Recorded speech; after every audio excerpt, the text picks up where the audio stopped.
बाळा, आमचीच आठवण काढत होतास ना, त्यामुळेच तर आम्ही प्रकट झालो.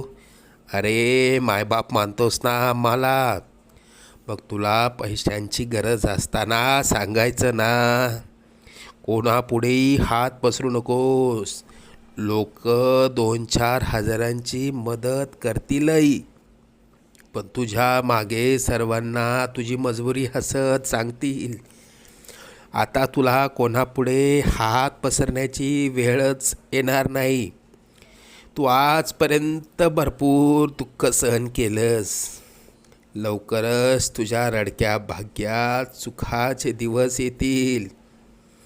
तुझ्या मनात असलेली इच्छा पूर्ण होऊन अक्कलकोटला पेढे घेऊन येणं होईल.